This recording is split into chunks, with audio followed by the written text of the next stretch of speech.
Already മുത്തങ്ങയിൽ നിന്ന് ഉള്ള കുങ്കിയാനേനെ കൊണ്ടുവരുന്നു. വിക്രം എന്ന് പറയുന്ന കുങ്കിയാനേനെയാണ് കൊണ്ടുവന്നത്. മുൻപിനാലെ നമ്മുടെ ഈ പറയുന്ന സുരേന്ദ്രനെയും കൊണ്ടുവരാനുള്ള ആലോചനയുണ്ട്. അപ്പോൾ ഈ പറയുന്ന കുങ്കിയാനെ ഉപയോഗിച്ചിട്ടുള്ള സെർച്ച് നമ്മൾ നടത്തും. കാരണം നമുക്ക് കാൽനടയായിട്ട് നേരിട്ട് പോയി പരിശോധിക്കാൻ ബുദ്ധിമുട്ടുള്ള സ്ഥലങ്ങളിൽ ആനയെ ഉപയോഗിച്ചിട്ടുള്ള സെർച്ചാണ് നമ്മൾ ഉദ്ദേശിക്കുന്നത്.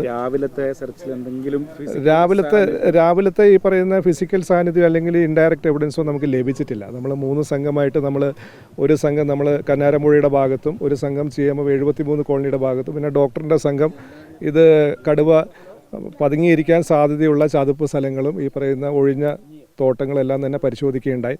ഇവിടെ ഒന്നും തന്നെ ഈ പറയുന്ന നേരിട്ടോ അല്ലാതെയുള്ള സാന്നിധ്യം നമുക്ക് ഇതുവരെ ലഭിച്ചിട്ടില്ല.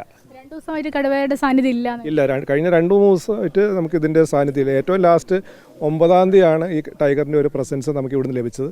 ആ ഭാഗത്ത് നമ്മൾ ഈ 2 കൂട് വെച്ച ഭാഗത്ത് നമ്മൾ ക്യാമറ ട്രാപ്പും 23 ക്യാമറ ട്രാപ്പും 3 AI ക്യാമറയും നമ്മൾ സ്ഥാപിച്ചെങ്കിലും ഈ കഴിഞ്ഞ 2 ദിവസമായിട്ട് ക്യാമറ ട്രാപ്പിലൊന്നും തന്നെ നമുക്ക് ഇമേജസ് ഒന്നും കിട്ടിയിട്ടില്ല.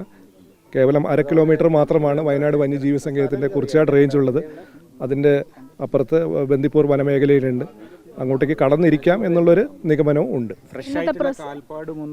ഒന്നും ലഭിച്ചിട്ടില്ല. ഇന്നത്തെ പ്രൊസീജിയർ എങ്ങനെയായിരിക്കും ഇനി? അല്ല, കൂടുതൽ പരിശോധനകൾ നമ്മൾ തെർമൽ ഡ്രോൺ ഉപയോഗിച്ച് നടത്തുന്നുണ്ട്. തെർമൽ ഡ്രോൺ ഉപയോഗിച്ച് നമുക്ക് ഈ പറയുന്ന എത്ര ഡീപ്പായിട്ടുള്ള അല്ലെങ്കിൽ ഡെൻസ് ആയിട്ടുള്ള കനോപ്പി ഉണ്ടെങ്കിലും നമുക്ക് ആനിമലിൻ്റെ ഈ പിക്ചർ നമുക്ക് ലഭിക്കും ഉണ്ടെങ്കിൽ. അത് കൂടാതെ ഈ പറയുന്ന കുങ്കിയാനെ ഉപയോഗിച്ചിട്ടുള്ള പാട്രോളിങ്ങും നമ്മൾ അല്ലെങ്കിൽ സെർച്ച് നടത്തുന്നുണ്ട്. അതിൻ്റെ ഭാഗമായിട്ട് മുത്തങ്ങ ആനപ്പന്തിയിൽ നിന്നും വിക്രം എന്ന് പറയുന്ന കുങ്കിയാനേനെ കൊണ്ടുവന്നിട്ടുണ്ട്. സുരേന്ദ്രൻ എന്ന് പറയുന്ന കുങ്കിയാനേനെ കൊണ്ടുവരും. അതിൻ്റെ ഒരു ആലോചനയും നടക്കുന്നുണ്ട്. അത് സൂചിപ്പിച്ചല്ലോ. അതായത് ഈ പറയുന്ന നേരിട്ട് കാൽനടയായിട്ട് പരിശോധിക്കാൻ ബുദ്ധിമുട്ടുള്ള ഭാഗങ്ങളിലാണ് കുങ്കിയാനെ ഉപയോഗിച്ചിട്ടുള്ള പരിശോധന നടത്തുക.